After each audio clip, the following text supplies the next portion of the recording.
கார்த்திகை தீபம் சீரியலில் என்ன நடக்க போகுதுன்னு பார்க்கலாம் வாங்க வீடியோக்குள்ள போகலாம். மகேஷ் மாயாவை பற்றின உண்மைகள் தெரிஞ்சதும் சாமுண்டீஸ்வரி டக்குன்னு ஒரு முடிவெடுத்துட்டாங்க. நம்ம வீட்டு டிரைவர் ராஜா தான் நம்ம ரேவதிக்கு பொருத்தமான மாப்பிள்ளை. ஒழுக்கம், கனிவு, பணிவு, மரியாதை நாளும் தெரிஞ்சவனா இருக்கிற இந்த கார்த்தி தான் நம்ம ரேவதிக்கு சரியான தகுந்த மாப்பிள்ளைன்னு முடிவெடுக்கிறாங்க சாமுண்டீஸ்வரி. யார்கிட்டயுமே சொல்லாம மனசோட வச்சிருக்காங்க சாமுண்டீஸ்வரி. ரேவதியை மண்டபத்துக்கு வீட்டில இருந்து அங்க ஊர்வலம் கூட்டிட்டு போகும்போது அப்ப சாமுண்டீஸ்வரி கார்த்தியை கூப்பிட்டு சொல்றாங்க, நீ தான் மாப்பிள்ளைக்கு தொன்ன மாப்பிள்ளையா இருக்கணும், உனக்கு எந்த அச்சப்படியும் இல்லையே அப்படின்னு சாமுண்டீஸ்வரி கேட்கும். இல்லை மேடம், நீங்கள் சொன்னீங்கன்னா அது சரியாக தான் இருக்கும் அப்படிங்கிறாங்க கார்த்தி. என் பேச்சுக்கு மறுபேச்சு இல்லாமல் மரியாதை கொடுக்குற உன்னை எனக்கு ரொம்ப ரொம்ப பிடிச்சிருக்குங்கிறாங்க. அக்கா இதெல்லாம் நல்லாவா இருக்கு, அவள் என்ன சொந்தமா பந்தமா, மாப்பிள்ளைக்கு தொன்ன மாப்பிள்ளையா நிற்க சொல்றியே அப்படின்னு கேட்குறாங்க சந்திரா. புரியாமல் பேசாத ராஜா என் தம்பி மாதிரி, ஏன் நலுங்கு வைக்கும்போது கூட ரேவதிக்கு தாய் மாமாங்கிற முறையில் ராஜா தானே சீர் செய்தான். அப்போ ஏற்றுக்கிட்டேன்னா இப்போ மட்டும் நான் என்ன வேறையாவா ஒதுக்கி வைப்பேன், அவன் எனக்கு தம்பி மாதிரி தான், டிரைவராக இருந்தாலும் அவனும் நம்ம குடும்பத்தில் ஒருத்தன் தான் அப்படின்னு சாமுண்டீஸ்வரி எல்லாரும் முன்னாடியும் கார்த்தியை ரொம்ப பெருமையாக பேசிட்டு இருக்காங்க. மாப்பிள்ளையா நின்று நீ எல்லாமே முன்னால் நின்று பார்த்துக்கணுங்கிறாங்க. கார்த்தியும் சரின்னு சொல்லிடுறாங்க. இதை கேட்ட இந்த பக்கமாக மயிலும் ராஜாவும் பேசிக்கிறாங்க. என்னது இந்த மாப்பிள்ளை, இது மகேஷை பற்றின உண்மைகள் எல்லாம் தெரிஞ்சு நாம ஒதுக்குறதுல ஒரு நியாயம் இருக்கு.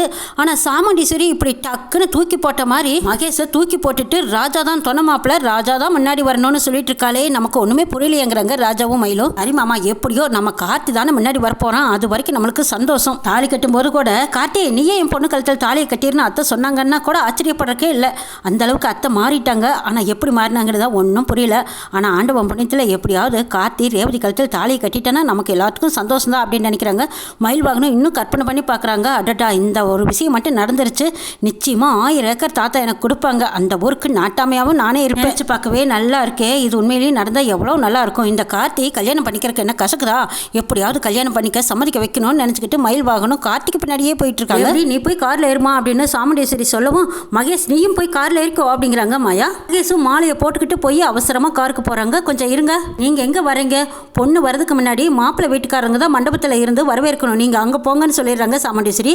அப்படியே மூஞ்சில் அடித்த மாதிரி இருக்குது மகேஷ்க்கும் மாயாவுக்கும். இத்தனை பேருக்கு முன்னாடி இந்த அம்மா செருப்பால் அடித்த மாதிரி இப்படி ஒரு வார்த்தையை சொல்லிடுச்சு. சரி கட்டணுமே நினச்சிக்கிட்டு மாயா சொல்கிறாங்க, இல்லை மேடம், இருந்தாலும் பொண்ணு மாப்பிள்ளையும் தானே ஜோடியாக ஊர்வலம் வரணும்னு கேட்குறாங்க. ஆமாம்மா, பொண்ணு மாப்பிள்ளையும் ஜோடியாக தான் வரணும். அது எப்போ தெரியுமா, கழுத்தில் தாலியை கட்டினதுக்கு அப்புறமா பொண்ணு மாப்பிள்ளையும் ஊர்வலம் கூட்டிகிட்டு போகிறது தான் வழக்கம். எங்கள் வீட்டு சம்பிரதாயம், பொண்ணை மட்டும்தான் நாங்கள் மண்டபத்துக்கு ஊர்வலமாக கூட்டிகிட்டு வருவோம், நீங்கள் போய் மண்டபத்தில் இருங்க, நாங்கள் வந்துடுறோம்னு சொல்கிறாங்க சாமுண்டீஸ்வரி. வாடா மகேஷ், மறுபடியும் மண்டபத்துக்கு ஓடணுமா, இப்போ தான் வீட்டிலேருந்து ஓடி வந்து சலிச்சு போய் நிற்கிறோம், இந்த அம்மா இப்போவும் காரில் ஏற விடாமல் பண்ணுது, சரி வா மண்டபத்துக்கு போகலாம் அப்படின்னு சொல்லி மாயாவும் மகேஷும் அவசரமாக மண்டபத்துக்கு போய் நிற்கிறாங்க. பொண்ணு ஊர்வலம் வந்ததுமே எல்லாரும் வந்து வரவேற்கிறாங்க. மகேஷ் மாயா 2 பேரும் ஜோடியாக நிற்கிறதா பார்த்து சாமுண்டீஸ்வரி அடைச்சி வெக்கமே இல்லாமல் எப்படி 2 பேரும் ஜோடி போட்டுட்டு நிற்கிறாங்க பாருன்னு நினைக்கிறாங்க. பொண்ணு வந்தாச்சு, வாங்க மாப்பிள்ளையே வந்து பக்கத்தில் நில்லுங்க அப்படின்னு சொன்னதும் மகேஷ் தான் ஓட்டோட்டமாக ஓடி வந்து ரேவதிக்கு பக்கத்தில் நிற்கிறாங்க.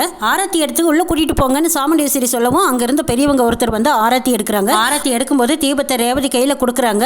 ஆரத்தி எடுத்துட்டு இருக்கும்போது மகேஷ் தான் போய் கிட்ட நிற்க போறாங்க. அப்ப மயில் வாகனம் டக்குன்னு இழுத்து பிடிச்சி மாலையை அட்ஜஸ்ட் பண்ற மாதிரி, இந்த பக்கம் வந்து நில்லடா, உனக்கு எதுக்கு ஆரத்தி, மாப்பிள்ளை பொண்ணுக்கு தான் ஆரத்தி, பக்கத்தில் நிற்கிறானே கார்த்தி, அவன் தான் மாப்பிள்ளையாக போறான், அவனுக்கு ரேவதிக்கும் எடுத்தா போதுங்கிற மாதிரி எப்படியோ மயில் வாகனம் இந்த மகேஷ் இழுத்து பிடிச்சிக்கிறாங்க. ஆரத்தி எடுத்து திருஷ்டி கழிச்சு ரேவதியை உள்ள போக சொல்றாங்க. ரேவதியும் அந்த தீபத்தோடு உள்ள போயிட்டு இருக்காங்க. கூடவே கார்த்தி வராங்க. இந்த சான்ஸ் விட்டா கிடைக்காதோ அப்படின்னு ரேவதி பக்கத்திலேயே உறைஞ்சு போயிட்டு இருக்காங்க. சந்திரா வெளியில் வந்து சிவனாண்டிக்கு ஃபோன் பண்ணி சொல்கிறாங்க, இங்கே நடக்கிறதெல்லாம் பார்த்தா எனக்கு ஒரே எரிச்சலாக இருக்குதுங்கிறாங்க.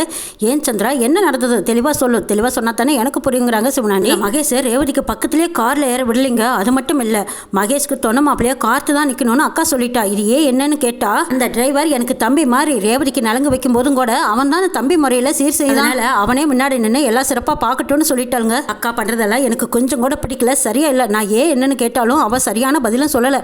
ஒருவேளை அந்த டிரைவர் தான் மாப்பிள்ளையாக்க நினைக்கிறாளோ என்னவோ. அப்படி ஒரு வேளை அந்த டிரைவரையே மாப்பிள்ளையாக்கிட்டானா நம்ம என்னங்க செய்யறது? அதுக்கு முன்னாடியே அந்த டிரைவர் பையன் யாருன்னு நம்ம கண்டுபிடிக்கணுங்க. சீக்கிரமா அவன் யாரு என்னன்னு கண்டுபிடிச்சு அவனோட முகத்தெரிய கிழிச்சு அக்கா முன்னாடி நிறுத்தணுங்க.